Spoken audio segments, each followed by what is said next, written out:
नमस्कार. तुमचे मनस्वी स्वागत कॉम्प्रिहेन्शन क्लास या एज्युकेशनल यूट्यूब चॅनलमध्ये. आजच्या या ऑडिओमध्ये इंटरव्ह्यू हे का घेतले जातात याविषयी आपण माहिती पाहणार आहोत. हल्ली फक्त डिग्रीच्या आधारावर नोकरी मिळणे अशक्य आहे. नोकरी मिळवताना व नोकरी मिळवल्यानंतरसुद्धा प्रमोशनच्या वेळी इंटरव्ह्यू हे घेतले जातात.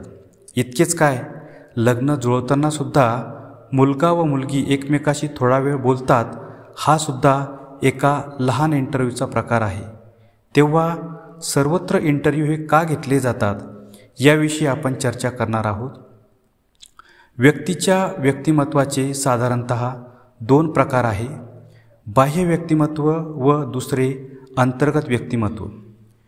बाह्य व्यक्तिमत्वाचा अंदाज व्यक्तीच्या बाह्य रूपाकडे बघून घेता येतो, परंतु व्यक्तीचे अंतर्गत व्यक्तिमत्व कसे आहे हे समजून घेणे अवघड असते. म्हणून व्यक्तीच्या अंतर्गत व्यक्तिमत्वाचा वेध घेण्यासाठी इंटरव्ह्यू घेतले जातात. इंग्रजीमध्ये इंटरव्ह्यू हा शब्द इंटर प्लस व्ह्यू या दोन शब्दापासून बनला आहे. यामध्ये व्यक्ती आतून कसा आहे हे इंटरव्ह्यूच्या माध्यमातून ठरवता येते.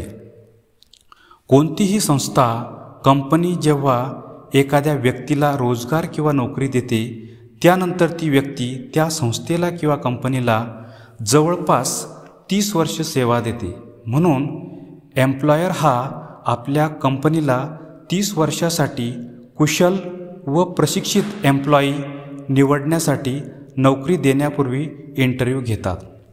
इंटरव्ह्यूच्या माध्यमातून इंटरव्ह्यू देणाऱ्याची भाषा लक्षात घेतली जाते. यामध्ये भाषेमध्ये शुद्धता आहे का, भाषेमध्ये योग्य ठिकाणी रायझिंग टोन, फॉलिंग टोनचा वापर होतो का, बोलताना कुठे पॉज घेतला, उच्चार स्पष्ट आहे का, बोलण्याची गती कशी आहे, भाषेवर प्रभुत्व आहे का, या बाबी प्रामुख्याने लक्षात घेतल्या जातात. व्यक्ती शिक्षणातून जे ज्ञान मिळवतो ते आपोआपच व्यक्तीच्या भाषेत प्रतिबिंबित होत असते. त्यामुळे इंटरव्ह्यूच्या माध्यमातून व्यक्तीच्या ज्ञानाची पातळी समजावून घेण्यासाठी व्यक्तीची भाषा लक्षात घेतली जाते. इंटरव्ह्यूच्या माध्यमातून व्यक्तीकडे गुड मॅनर्स आहे की नाही हे सुद्धा पाहिले जाते. यामध्ये इंटरव्ह्यू देणारा व्यक्ती डोर नॉक करून किंवा परमिशन घेऊन आत आला का, इंटरव्ह्यू देणाऱ्यासाठी बसण्यासाठी ठेवलेल्या चेअरवर बसताना परमिशन घेतली का, व्यक्तीची सिटिंग पोश्चर्स, स्टँडिंग पोश्चर्स, व्यक्तीची पोलाईट ऑर रूड लँग्वेज याचासुद्धा विचार गुड मॅनर्समध्ये होतो. म्हणून इंटरव्ह्यू पॅनल समोर जाताना दरवाजातून प्रवेश घेताना पॅनलची परमिशन घ्यावी. समोरची रिकामी चेअर ही इंटरव्ह्यू देणाऱ्यासाठीच असते, पण चेअरवर बसतानासुद्धा पॅनलची परवानगी घेणे अत्यंत आवश्यक असते. पॅनलने बसण्याची परवानगी दिल्यास बसल्यानंतर थँक्स म्हणून पॅनलचे आभार मानावे. खुर्चीवर बसताना पाठीला पोक काढून व समोरच्या टेबलवर हात ठेवून बसू नये. त्याऐवजी स्ट्रेट पोझिशन्समध्ये बसावे. खुर्चीवर बसल्यानंतर आपले पाय क्रॉसलेग असणार नाही याची काळजी इंटरव्ह्यू देणाऱ्याने घ्यावी. उत्तरे देताना पायाची मूवमेंट करत करत उत्तरे देऊ नये. इंटरव्ह्यू देणाऱ्याचा जीवनाकडे बघण्याचा दृष्टिकोन हा ऑप्टिमिस्टिक आहे की पेसिमिस्टिक आहे हे पाहण्यासाठी सुद्धा इंटरव्ह्यू घेतले जातात.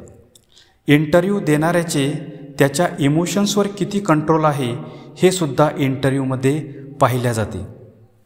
भविष्यात सार्वजनिक जीवनात जेव्हा इमोशनल इन्सिडेंट घडतात, अशावेळी हा एम्प्लॉई आपल्या इमोशन्सवर किती प्रमाणात कंट्रोल करून किती पटकन निर्णय घेऊन परिस्थिती नियंत्रणात आणू शकतो यासाठी व्यक्तीचा इमोशन्सवर ताबा आहे किंवा नाही हे सुद्धा इंटरव्ह्यूच्या माध्यमातून तपासल्या जाते.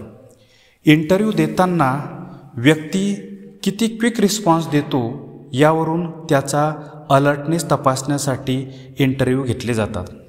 एकंदरीत व्यक्तीचा स्वभाव कसा आहे, व्यक्तीचा कामाकडे बघण्याचा दृष्टिकोन, व्यक्तीच्या अंगी असणारी शिस्त, वक्तशीरपणा, विषयाचे ज्ञान, समजावून सांगण्याची पद्धत, व्यक्तीचा प्रामाणिकपणा, व्यक्तीच्या अंगी असणारा शिष्टाचार, समयसूचकता, व्यक्तीचा जीवनाकडे बघण्याचा दृष्टिकोन या सर्व अंतर्गत व्यक्तिमत्वाचा शोध घेण्यासाठी इंटरव्ह्यू हे घेतले जातात.